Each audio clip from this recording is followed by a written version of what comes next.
Hello friends, tricks for all students में आप सभी का एक बार फिर से स्वागत है। दोस्तों, आज की इस वीडियो में हम आपका एक चैप्टर है भारत में प्रौद्योगिकी और लोक प्रशासन। तो आज हम आपके इस चैप्टर का सेकंड लेक्चर कवर करेंगे। प्लीज़ वीडियो को पूरा देखना ताकि सारी बातें आप आसानी से समझ सकें। तो उम्मीद करता हूँ आप वीडियो को पूरा देखेंगे। देखिए दोस्तों, फर्स्ट लेक्चर में हमने कई सारी बातें की थी, आपने वीडियो को देख लिया होगा। फर्स्ट लेक्चर में हमने सूचना के सुशासन को समझा था, हमने ई गवर्नेंस को समझा था, यानी कि ई गवर्नेंस को ई शासन भी कहते हैं, ठीक है। हमने एक अच्छे गवर्नेंस को समझा था, ई गवर्नेंस को समझ लिया था। लेकिन आज हमारा जो पहला टॉपिक है इस वीडियो का वो है भारत में ई गवर्नेंस का विकास। मतलब कि भारत में ई गवर्नेंस का विकास कैसे हुआ, यहाँ पर हमें थोड़ा इसके बारे में समझना है। ई गवर्नेंस को अगर आप समझना चाहते हैं तो हल्का सा मैं समझाऊंगा। पहले लेक्चर में आपने इसे डिटेल में कवर किया था। ई गवर्नेंस का सिंपल सा अर्थ है जब सरकार अपने शासन में, अपने कामकाज में कंप्यूटर का प्रयोग करे, इंटरनेट का प्रयोग करे, सूचना प्रौद्योगिकी का प्रयोग करते हुए जब सरकार अपना कामकाज चलाती है तो इसको नॉर्मली हम ई गवर्नेंस कहते हैं। अब भारत में ई गवर्नेंस को विकास को समझते हैं। भारत में ई गवर्नेंस की शुरुआत 1970 के बाद से मानी जाती है, जिसमें शुरुआत में योजना, आर्थिक निगरानी और प्रतिरक्षा के क्षेत्रों के साथ साथ जनगणना, चुनावों, टैक्स प्रशासन आदि से जुड़े आंकड़ों का प्रबंधन के लिए सूचना और संचार टेक्नोलॉजी को संचालित करने के लिए हुआ था। दोस्तों, अगर हम भारत की बात करें तो भारत में हम देखते हैं जो ई गवर्नेंस यानी कि टेक्नोलॉजी का जब प्रयोग किया गया भारतीय सरकार के द्वारा अपने कामकाज को करने के लिए, तो वो 1970 के बाद ही किया गया। अगर सबसे पहले बात करें तो सबसे पहले तो अमेरिका में होता है ई गवर्नेंस का प्रयोग, लेकिन भारत में अगर हम बात करें तो भारत में 1970 के बाद से ही ई गवर्नेंस का प्रयोग किया गया। किन किन क्षेत्रों में भारतीय सरकार ने ई गवर्नेंस का प्रयोग किया? तो जो प्रतिरक्षा का क्षेत्र था, जो सुरक्षा का जो क्षेत्र था, मतलब अपने देश की सुरक्षा करना, सीमा की सुरक्षा करना, निगरानी रखना, इसके अलावा जनगणना से संबंधित आंकड़े आंकड़े हो गए, या चुनावों या टैक्स से संबंधित कुछ प्रशासन वगैरह था, तो उसके जो आंकड़े थे, जो रिकॉर्ड्स वगैरह थे, उनके लिए सूचना और संचार की प्रौद्योगिकी यानी कि टेक्नोलॉजी का प्रयोग किया गया था। देखो, प्रौद्योगिकी को टेक्नोलॉजी कहते हैं, इतना आप समझना। इसके अलावा 1970 के दशक के उपरांत 1980 के दशक में इसका प्रयोग राज्यव्यापी क्षेत्र में भी होने लगा, जिसमें राज्यव्यापी एरिया नेटवर्क की रचना सभी जिलों और स्थानीय क्षेत्र संचार टेक्नोलॉजी से नेटवर्क से जोड़ा गया। तत्पश्चात 1990 के दशक की शुरुआत के साथ ही राष्ट्रीय तथा राज्य सरकारें इस प्रणाली को अपनाने लगी, जिसमें अधिकतर सरकारें एवं राज्य संचार टेक्नोलॉजी प्रणाली को अपना रहे हैं। देखिए, सिंपल सी बात है दोस्तों। देखो, भारत में 1970 के बाद से भारतीय जो केंद्रीय सरकार थी उसके प्रशासन में थोड़ा थोड़ा ई गवर्नेंस का प्रयोग होने लगा। स्पेशली जो प्रतिरक्षा का जो क्षेत्र था, सिक्योरिटी का जो क्षेत्र था, उसमें जनगणना, चुनावों से संबंधित जो चीज़ें हैं, उसमें टेक्नोलॉजी का यानी कि ई गवर्नेंस का प्रयोग किया जाने लगा। इसके साथ ही फिर 1970 के बाद हम देखते हैं 1980 का जो दशक चलता है, 1980 के बाद जितनी भी चीज़ें होती हैं उसके बाद हम देखते हैं जो राज्य होते हैं अलग अलग देश के अंदर, वो भी अब अपने गवर्नेंस में, अपने शासन में ई गवर्नेंस का प्रयोग करते हैं, यानी कि टेक्नोलॉजी का प्रयोग करते हैं। देखो, यहाँ पे टेक्नोलॉजी, संचार टेक्नोलॉजी का मतलब क्या है?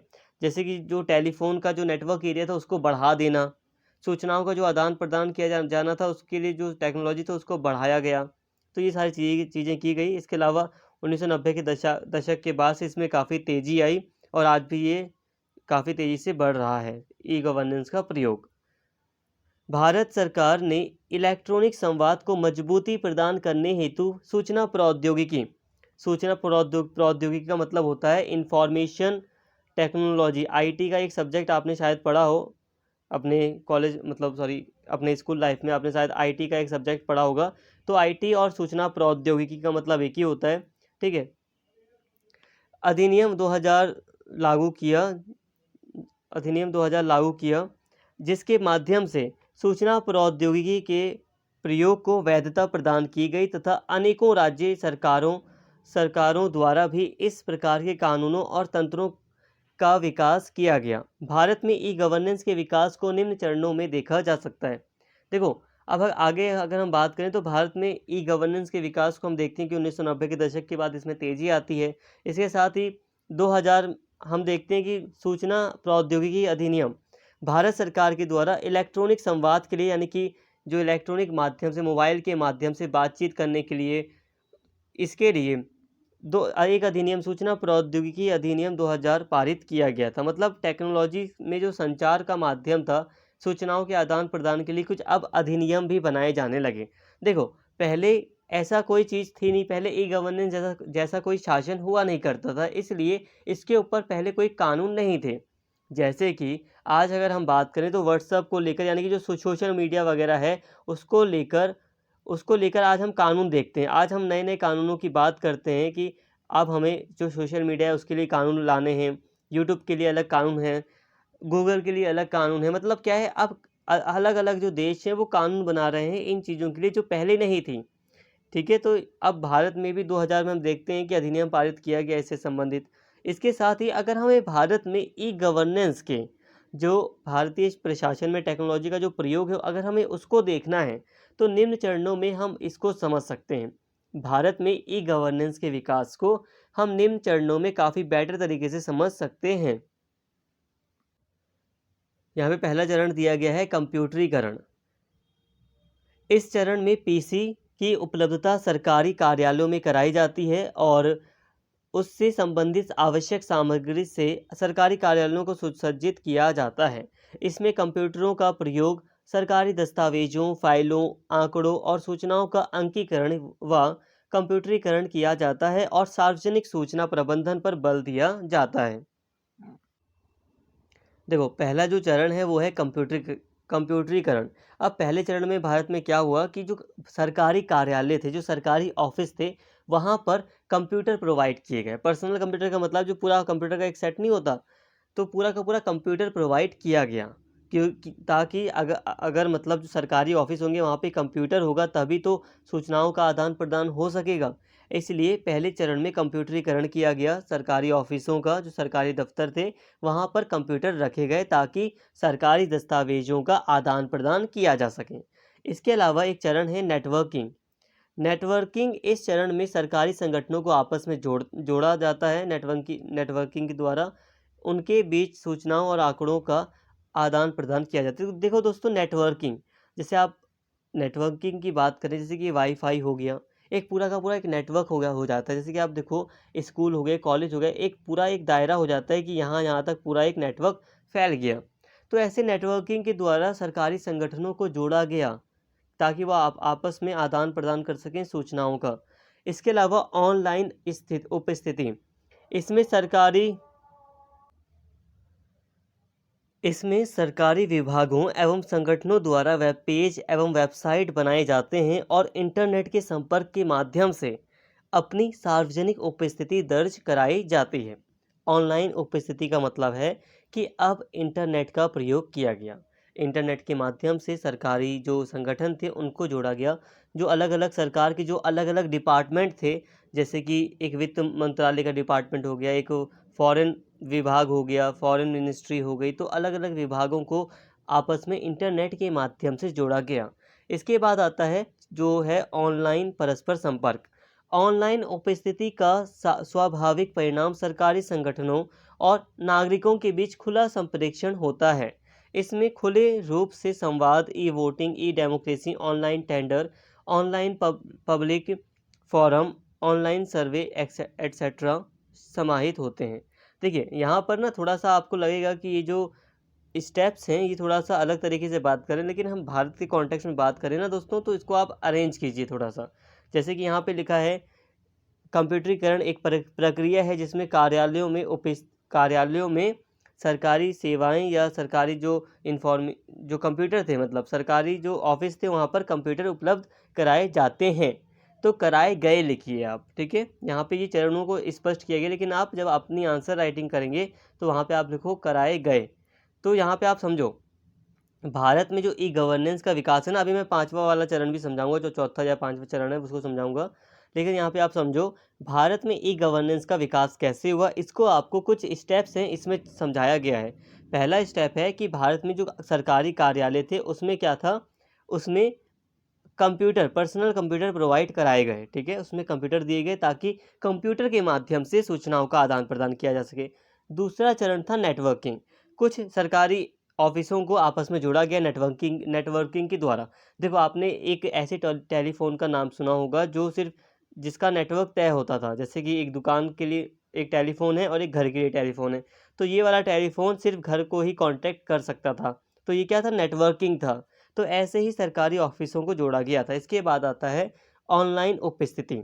ऑनलाइन उपस्थिति में क्या हुआ, इंटरनेट आ गया। सिंपल सी बात है, इंटरनेट आया और इंटरनेट के माध्यम से वेबसाइट वगैरह बनाई गई और आपस में सरकारी विभागों ने संपर्क स्थापित किया। लेकिन इसके कारण, इस थर्ड स्टेप के कारण चौथा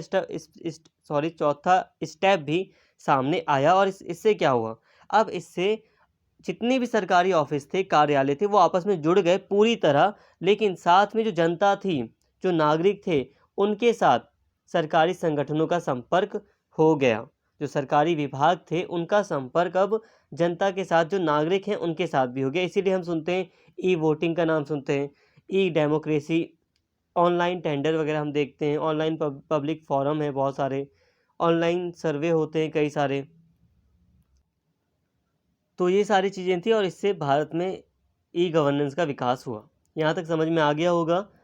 अगर नहीं भी आया तो हल्का हल्का आपको आया होगा, कम से कम हल्का हल्का समझ में आया होगा, उतना ही बहुत है। बहुत ज़्यादा ये नहीं कि आप उसी में लग जाएं और आगे की बात ना समझें। अब हम आगे बात कर रहे हैं ई गवर्नेंस, ई शासन की विशेषताओं की। देखो, अगर आपको ई शासन का मतलब अब भी नहीं समझ में आया ना, इसे आप ई शासन की जगह ई गवर्नेंस भी कह सकते हैं, ठीक है। आप गवर्नेंस भी कह सकते हैं इसे, लेकिन यहाँ पर ई शासन लिखा है मैंने। हिंदी में वैसे ई शासन होता है, बाकी ई गवर्नेंस भी हिंदी में लिख रहे हैं। अब बात कर रहे हैं हम यहाँ पर ई गवर्नेंस की विशेषताओं की।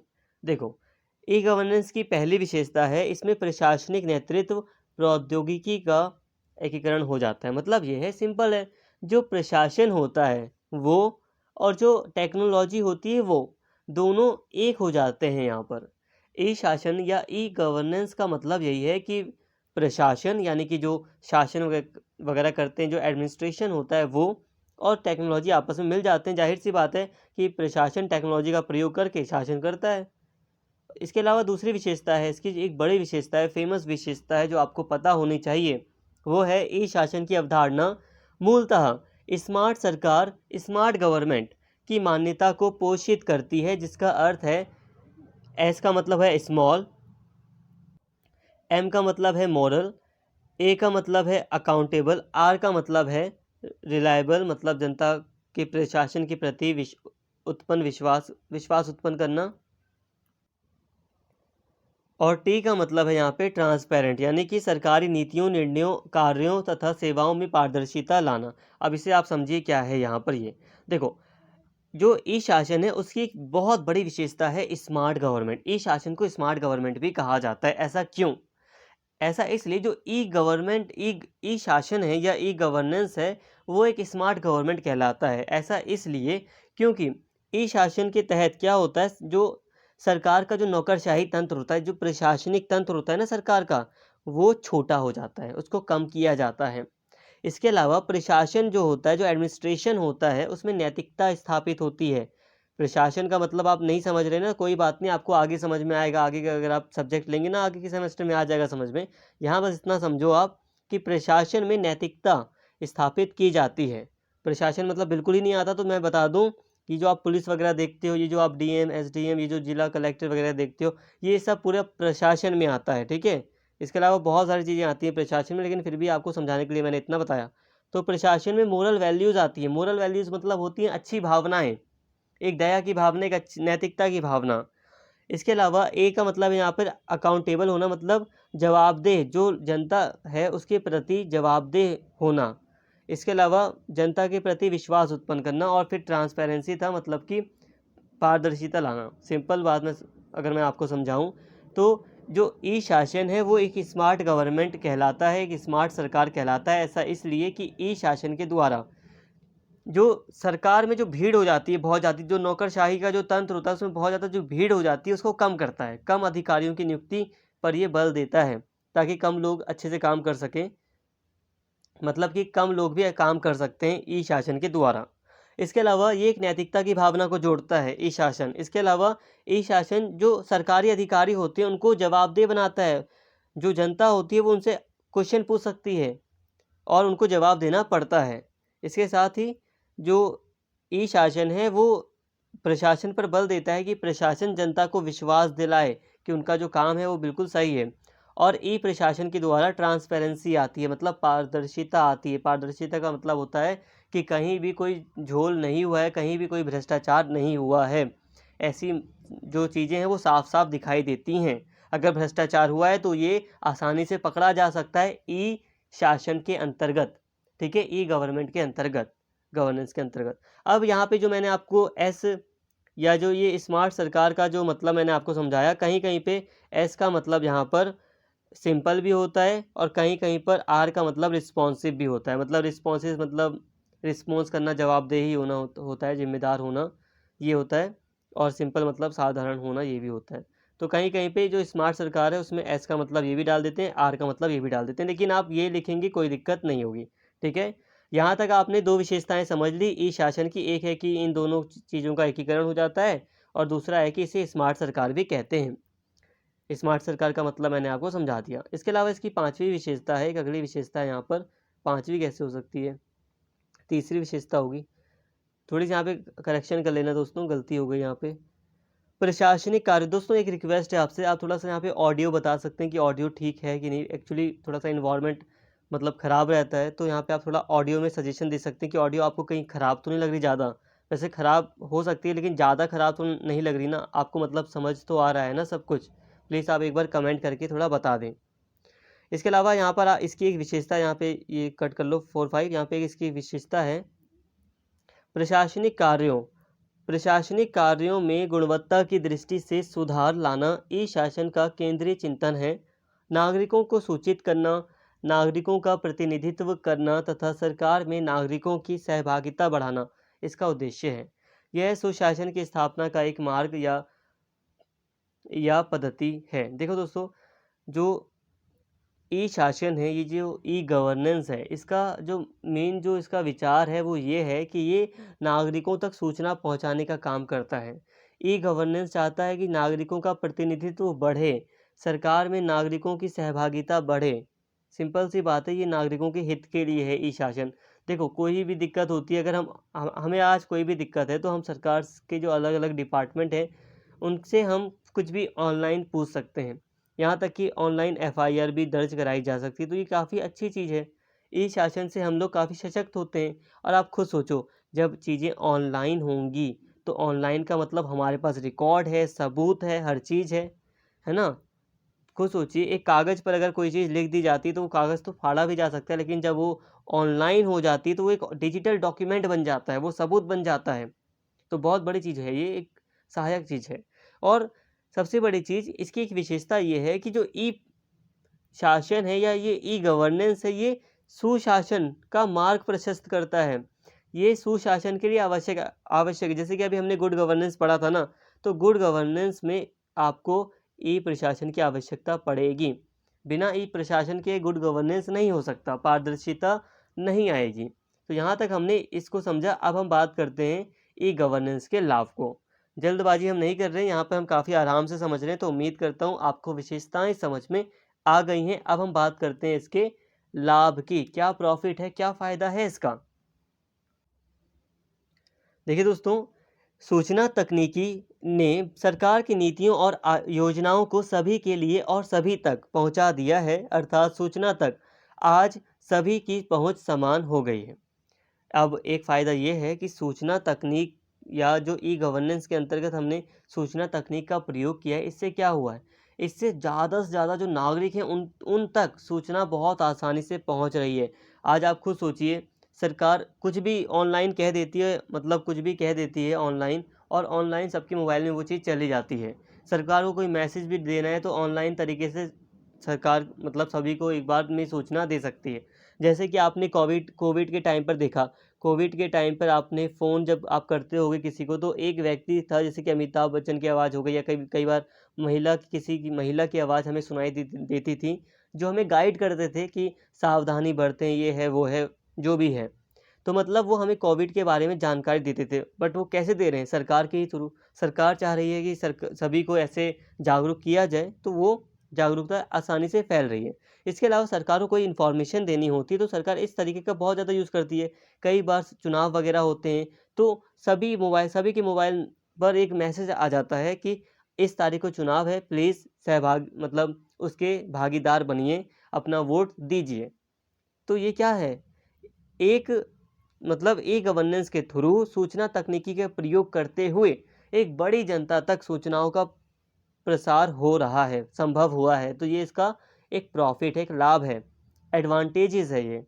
ई-गवर्नेंस ने ना केवल नागरिकों के लिए गुणवत्तापूर्ण सेवाओं की उपलब्धि सुनिश्चित की है, अपितु अमीर और गरीब, शहरी व ग्रामीण के अंतर को भी संकुचित कर दिया। अब देखो, इसने ना केवल एक अच्छी क्वालिटी में सेवाएँ दी हैं, बल्कि जो कुछ अंतर होता है अमीर और गरीब का, उसको भी मिटाने का प्रयास किया है।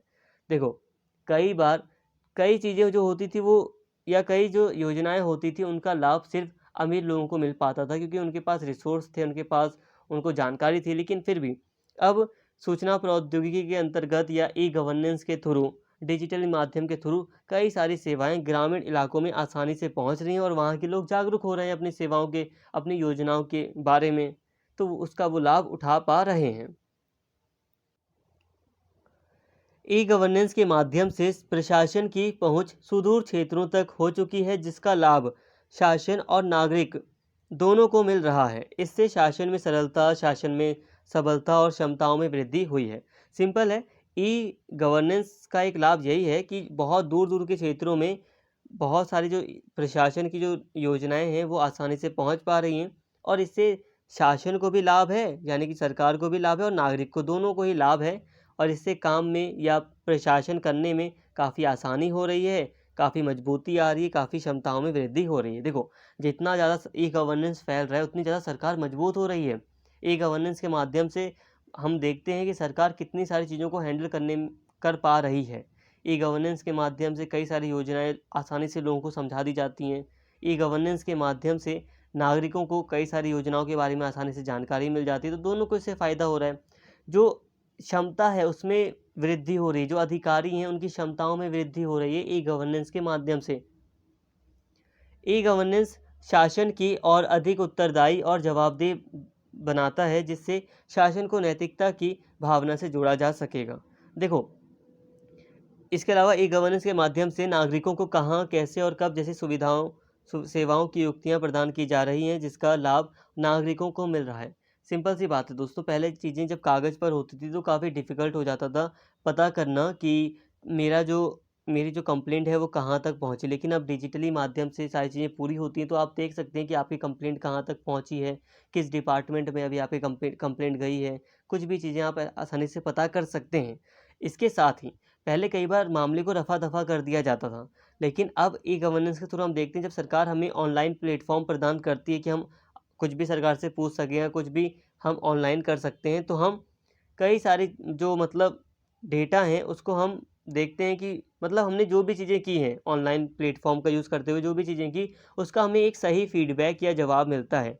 जैसे कि अभी मान लो आपने एक कंप्लेंट की, ऑनलाइन कंप्लेंट, ठीक है? अब ऑनलाइन कंप्लेंट करने के बाद आपको आपको सारी इन्फॉर्मेशन मिल जाएगी कि आपकी कंप्लेंट कहाँ है, कब तक आपकी कंप्लेंट आगे जाएगी, कहाँ रहेगी, मतलब आपकी कंप्लेंट का क्या औचित्य है, कहाँ तक ये सही है। जो भी कार्यवाही है आपको ऑनलाइन तरीके से पता चलती रहेगी।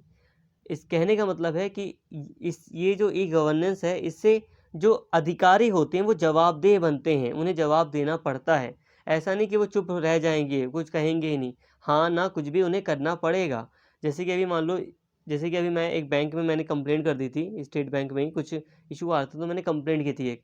तो अब उस कंप्लेंट के रिगार्डिंग मुझे सारी सूचनाएँ मिल रही थी कि मेरी कंप्लेंट कब तक, मतलब कहाँ पे पहुँची है, कैसे क्या है, कितने दिन का उनको टाइम दिया गया है जवाब देने का, तो सारी चीज़ें हैं। तो उन्हें जवाब देना कंपल्सरी था।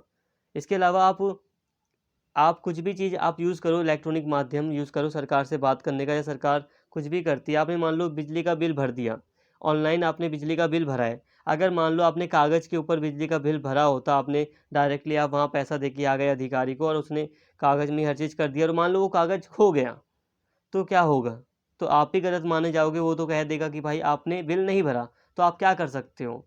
कार्रवाई होगी, आगे बहुत सारी चीज़ें चलेंगी, लेकिन फिर भी एट लास्ट मोस्ट प्रोबेबली यही है कि आप हार जाओगे केस, क्योंकि कोई सबूत नहीं है कि आप एग्जैक्ट बता सको कि मैंने भाई भरा है बिल।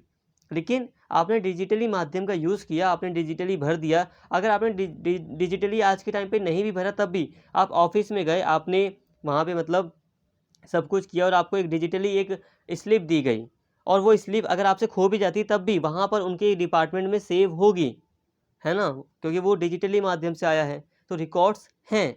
तो यही फ़ायदा है ई गवर्नेंस का। आप प्रूफ़ कर सकते हो कि भाई मैंने इस दिन भरा है बिल, ये रहा प्रूफ़। अगर आपके पास वो नहीं भी है, तब भी अगर बहुत गहराई में केस जाएगा तो प्रूफ़ निकाले जाएँगे। डिजिटली माध्यम में सारी चीज़ें सेव रहती हैं। तो ये सारी चीज़ें हैं यहाँ पर, ये सारे लाभ हैं। क्यों, क्या, कैसे, सारी चीज़ें इसमें हम देखते हैं। तो ये लाभ थे ई गवर्नेंस के।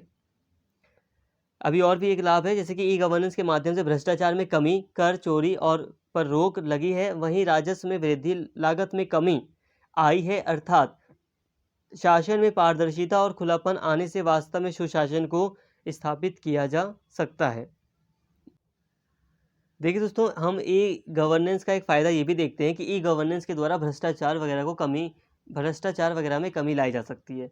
यहाँ पर हम भारत के कॉन्टेक्स्ट में बात कर रहे थे, बट लेकिन हमें यहाँ पे नहीं भूलना चाहिए कि हम यहाँ पे सिर्फ लाभ समझ रहे हैं।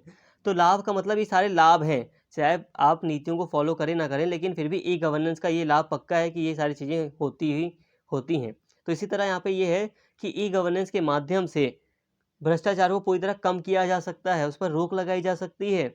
जैसे कि अभी बात हो रही है फेसलेस केस सॉल्व करना। फेसलेस मतलब क्या है? कहने का मतलब है, जैसे कि अभी इनकम टैक्स में ये विचार आ रहा है कि फेसलेस काम होंगे। जैसे कि मान लो कि एक व्यक्ति है जिसने इनकम टैक्स सही से नहीं भरा, अब उसके ऊपर केस है, उसके ऊपर कर चोरी का आरोप लगाया गया है, उसके ऊपर आरोप लगा है कि अब उसको इतने करोड़ रुपए का टैक्स देना है, ठीक है? डैश डैश जो भी करोड़ रुपए है, उसको उसने इतने करोड़ रुपए का टैक्स देना है। लेकिन फिर भी अब वो कागज़ लेकर जाता है व्यक्ति के पास, अधिकारी के पास, तो उसको बैठने का मौका मिल जाता है अधिकारी के सामने। अब फेस टू फेस बातें होती हैं, तो भाई जो व्यक्ति होता है वो सोचता है भाई अधिकारी कुछ लेकर, अब मेरे इतने सारे करोड़ों रुपए लग रहे हैं इनकम टैक्स में देने में, तो भाई कुछ लाख देकर ही काम हो जाए, कुछ तो बचेगा। तो व्यक्ति तो यही सोचेगा भाई, ये तो स्वाभाविक सी भावना पैदा हो चुकी है, और आज हम देख रहे हैं ये सारी भावना तो भाई पैदा है इंसान में, है। तो फेस टू फेस में ज़्यादातर चीज़ें ये होंगी कि अधिकारियों को खुश करने की कोशिश की जाएगी, उन्हें गिफ्ट देने की कोशिश की जाएगी, ताकि उनका जो केस है वो रफ़ा-दफ़ा हो जाए या कुछ कमी आए उसमें। तो ये चीज़ें होती हैं फेस से संबंधित। लेकिन जब ई गवर्नेंस की बात करते हैं, तो ई गवर्नेंस में हम टेक्नोलॉजी की यूज़ की बात करते हैं, तो इससे भ्रष्टाचार में कमी आ सकती है। अगर फेसलेस काम हो जाए, मतलब एक व्यक्ति को नहीं पता, एक अधिकारी को ये किस व्यक्ति का केस है, बस उसे केस को सॉल्व करना है, तो फेसलेस काम होने से क्या होगा? भ्रष्टाचार में कमी आएगी। हालाँकि वो बात अलग है कि इसको हमें स्ट्रॉन्ग बनाना पड़ेगा, हर चीज़ की कमियाँ भी होती हैं। तो ये सारी चीज़ें, खुलापन आएगा और पारदर्शिता, ज़ाहिर-सी बात है हम डायरेक्टली इलेक्ट्रॉनिक माध्यम से कुछ भी पूछ सकते हैं, काफ़ी सहायक होता है। तो ये सारी चीज़ें लाभ थी, हमने लाभों को समझ लिया, एडवांटेजेस को देख लिया। अब हम लिमिटेशंस को देख लेते हैं कि क्या सीमाएँ हैं, क्या कमियाँ हैं ई गवर्नेंस की, कुछ लिमिटेड चीज़ें हैं ई गवर्नेंस में, इसको समझते हैं। ई साक्षरता का अभाव। भारत में साक्षरता दर का स्तर कम है, और इसमें भी ई साक्षरता प्राप्त लोगों की जनसंख्या स्तर और भी कम है, जिसके कारण सरकारी सूचनाओं और योजनाओं का लाभ सभी तक नहीं पहुंच पाता है। एक देखो देखो दोस्तों, अगर हम भारत की कॉन्टेक्स्ट में बात कर रहे हैं, तो ई गवर्नेंस की कमियों को अगर हम देखें, तो भारत के कॉन्टेक्स्ट में अगर हम बात करें, तो ई गवर्नेंस की कमी एक ये है कि भारत की जो जनसंख्या है वो अभी इलेक्ट्रॉनिक माध्यमों से इतनी ज़्यादा, बहुत ज़्यादा इलेक्ट्रॉनिक माध्यम में वो नहीं घुसी है। उसे इतना ज़्यादा ई साक्षरता जो है उसका इतना ज़्यादा ज्ञान नहीं है। जो डिजिटलाइजेशन है, अगर हम उसकी बात करें, तो भारत की अधिकांश जनता जो है वो ई साक्षरता से, मतलब उसे कुछ ज़्यादा ई यानी कि इलेक्ट्रॉनिक माध्यम के बारे में, डिजिटली माध्यम के बारे में ज़्यादा जानकारी नहीं है, ताकि वो सरकार से संपर्क कर सके और योजनाओं को समझ सकें। देखो दोस्तों, हम लोग शहर में रहते हैं, और यहाँ तक कि जो गाँव में भी शहर हैं, बहुत लोगों के गाँव भी शहर में होते हैं, तो वो अलग बात है कि उन लोगों को लगे कि गाँव के लोग भी बहुत पढ़े लिखे हैं या उनकी नॉलेज बहुत ज़्यादा है टेक्नोलॉजी के बारे में, बट ऐसा नहीं है। ना सिर्फ गाँव की बात, मैं यहाँ पूरे देश में बात कर रहा हूँ कि आपको बहुत लोग मिल जाएँगे जिन्हें टेक्नोलॉजी के बारे में, जो ई साक्षरता है उसके बारे में ज़्यादा ज्ञान नहीं है, स्पेशली सरकार से बातचीत करने के लिए। सरकारी जो दस्तावेज़ वगैरह हैं उनको इलेक्ट्रॉनिक माध्यम में कैसे डाउनलोड करना है, उनसे कैसे कंप्लेंट करनी है, कैसे क्या चीज़ें करनी हैं, इसके बारे में नहीं पता। जैसे कि आपको पता होगा कि आपको एक बात पता है कि महिलाओं के लिए संरक्षण के लिए बहुत सारी चीज़ें बनाई गई हैं। अभी हम दिल्ली में ही बात करें तो जैसे कि महिला आयोग है महिलाओं के लिए, आप चाहें तो ऑनलाइन कंप्लेंट कर सकते हैं किसी भी व्यक्ति की। आप फ़ोन करके कंप्लेंट कर दो, ये भी एक ऑनलाइन कंप्लेंट हो गई। ठीक है, आप फ़ोन कर दो, आप बैठे-बैठे किसी के ऊपर अगर अत्याचार हो रहा है किसी महिला के खिलाफ, तो कोई भी व्यक्ति कंप्लेंट कर सकता है कि इस जगह पे ये प्रॉब्लम चल रही है। तो ये ऑनलाइन प्रोसेस है, ऑनलाइन प्रोसेस के तहत फिर एक ऑफ़िसर जाएगा और आपका जो भी काम है वो हो जाएगा। मतलब ये है कि जहाँ पे कोई भी कॉन्फ्लिक्ट हो रहा है, तो आपने ऑनलाइन कंप्लेंट वगैरह करी और वो कॉन्फ्लिक्ट सॉल्व हो सकता है। लेकिन ये जो प्रोसीजर है करने का, है तो बहुत सिंपल, लेकिन कितने लोगों को पता है? कितने लोग जानते हैं? कौन चाहेगा कि ऑनलाइन मैं पुलिस को इतना वो परेशान करूँ? क्योंकि महिला आयोग पुलिस को कॉन्टैक्ट करती है, फिर पुलिस जाती है उस एरिया में, देखती है कहाँ पर अत्याचार वगैरह हो रहा है। वैसे तो ये प्रोसेस आपके लिए, हमारे लिए ऑनलाइन है, लेकिन बहुत लोग डर जाते हैं, बहुत लोगों को पता ही नहीं है, मैक्सिमम लोगों को। और ये बहुत बड़ा प्रोसेस नहीं है, बहुत ज़्यादा ये आप ये नहीं कह सकते कि बहुत ज़्यादा टफ़ है, आपको नहीं करना चाहिए। लेकिन ये अच्छा है, एक सशक्त बनाने के लिए महिलाओं को ये एक अच्छी चीज़ है। लेकिन कितना ज्ञान है? ज्ञान उतना नहीं है। हम यहाँ दिल्ली में रह रहे हैं तो मेट्रो का यूज़ कर रहे हैं, मेट्रो में जितने भी लोग आ रहे हैं, ऑफ़िस वगैरह आने-जाने वाले लोग हैं, पढ़े-लिखे लोग हैं मैक्सिमम। हम ज़मीनी स्तर पे की अगर हम बात करें तो भाई जनसंख्या के हिसाब से बात करो। अगर आप खुद देखो कि जो जनसंख्या है वो करोड़ों में है, वो अरब पार कर रही है, मतलब वो 100 लगभग 40 करोड़ के आसपास अब भारत की जनसंख्या है। तो इस जनसंख्या में अगर हम बात करें तो काफ़ी लोगों को जानकारी नहीं है कि किस तरह से ई गवर्नेंस के थ्रू हम भारत सरकार के साथ कॉन्टैक्ट करें, सरकारी सूचनाओं को प्राप्त करें। ये प्रॉब्लम है। ई गवर्नेंस के मूलभूत साधनों में सबसे महत्वपूर्ण साधन आईसीटी से जुड़ा हुआ है। आईसीटी का मतलब होता है इंफॉर्मेशन एंड कम्युनिकेशन टेक्नोलॉजी, सूचना एवं संचार प्रौद्योगिकी। इसका मतलब सिंपल सा ये समझो कि बातचीत करने के लिए जो टेक्नोलॉजी वगैरह है, जो इंटरनेट वगैरह है, टेलीफोन वगैरह, ये सब आ जाता है इसमें। भारत में आईसीटी की पर्याप्त और आधारभूत संरचना की कमी के कारण जनसंख्या के एक बड़े हिस्से के पास आईसीटी के पर्याप्त साधन उपलब्ध नहीं हैं, जिसके कारण ई गवर्नेंस का लाभ और उसके उद्देश्यों की पूर्ति समान रूप से नहीं हो पा रही है। एक यहाँ पे सीमा ये भी है, एक लिमिटेशन ये भी है कि अभी भी ई गवर्नेंस जो है वो पूरी तरह भारत में फैल नहीं पा रहा। क्यों? क्योंकि जो आईसीटी है वो भारत में, मतलब जो सूचना एवं संचार प्रौद्योगिकी है, उसकी अभी इंफ्रास्ट्रक्चर में कमियां हैं। अभी जैसे कि हम 5G आ रहा है, तो अभी 5G को देखो आप, 5G को पूरी तरह सेटअप होने में भारत में अभी कई साल लग जाएंगे। हर इलाके में, हर शहर में पहुंचने में अभी कई साल लग जाएंगे। ठीक है, कई हज़ारों करोड़ों रुपए की इन्वेस्टमेंट की ज़रूरत है।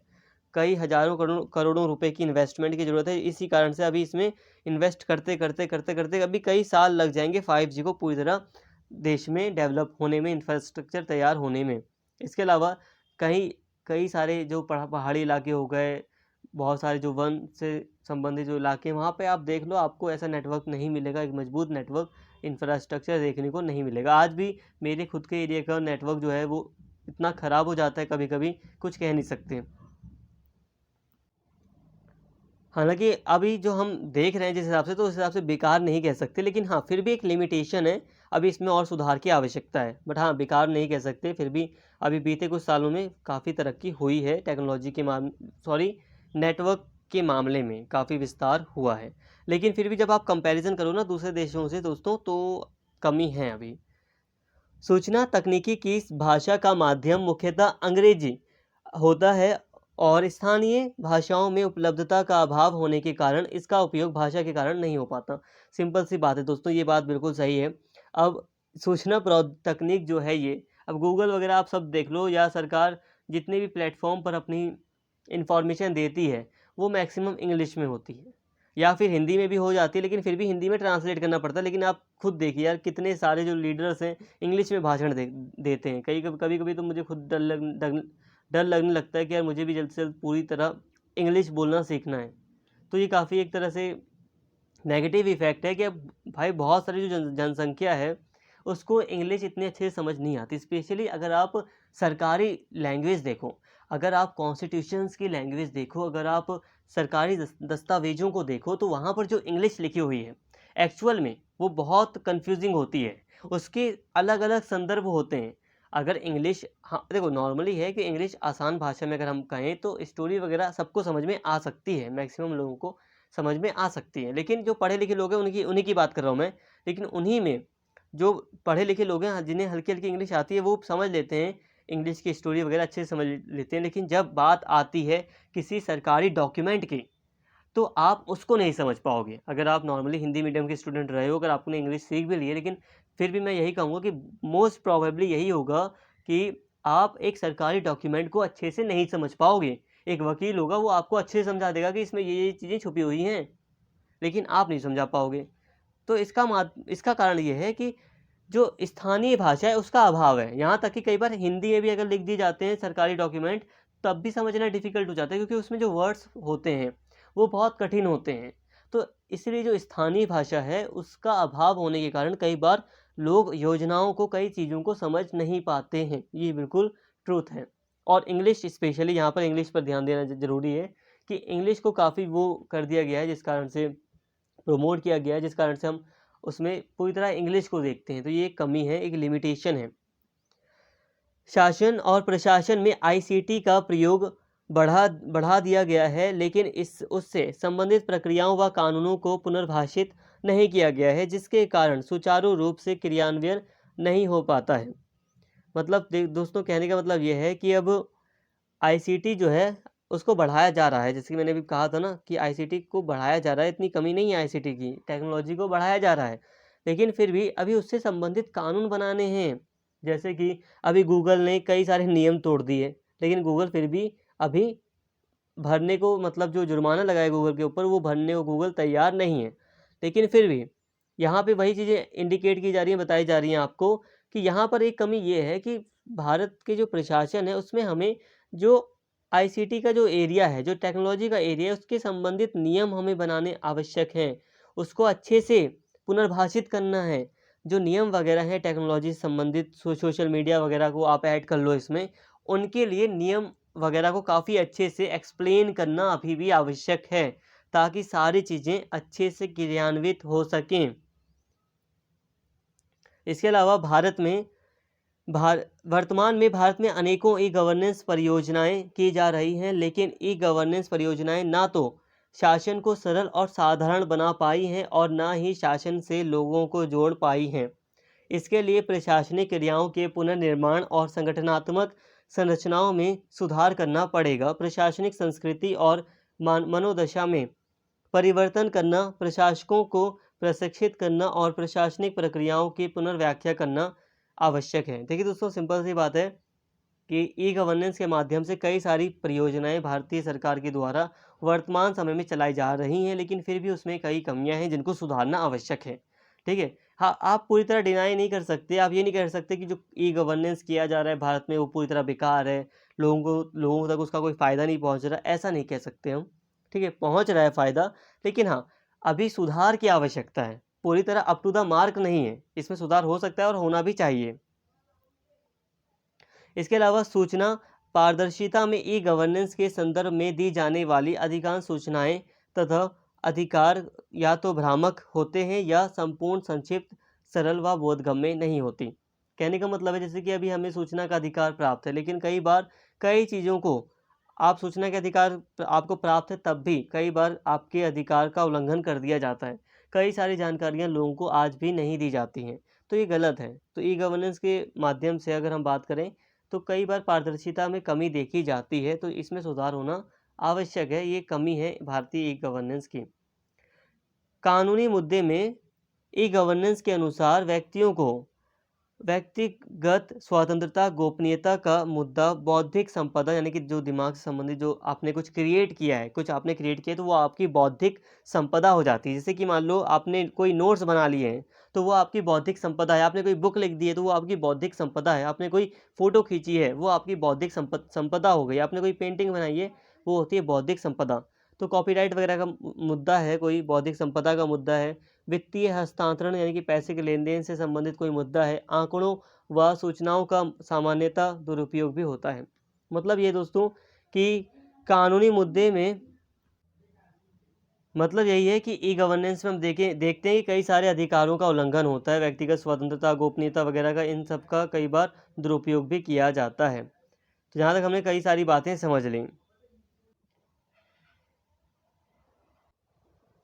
तो दोस्तों वीडियो काफ़ी बड़ा हो रहा है, तो अपनी वीडियो को यहीं पे स्टॉप करते हैं। तो जो भी टॉपिक रह गए, वैसे तो ज़्यादा टॉपिक बचे नहीं है। एक भारत में जो पहल वगैरह की गई है प्रौद्योगिकी की संबंधित और डिजिटल से संबंधित हमें कुछ बातें करनी है। तो थर्ड लेक्चर में हमें जो भी टॉपिक हमारे बच गए हैं उन टॉपिक्स को हम थर्ड लेक्चर में काफ़ी अच्छे से कवर कर लेंगे। तो उम्मीद करता हूँ सेकंड लेक्चर आपको काफ़ी समझ में आ गया है। इसका एक थर्ड लेक्चर है, आपको जल्द ही मिल जाएगा। प्लीज़ आप प्लेलिस्ट को देख लें और प्लेलिस्ट के अकॉर्डिंग जो भी चैप्टर्स आपको दिए गए वो सारे के सारे आप पढ़िए।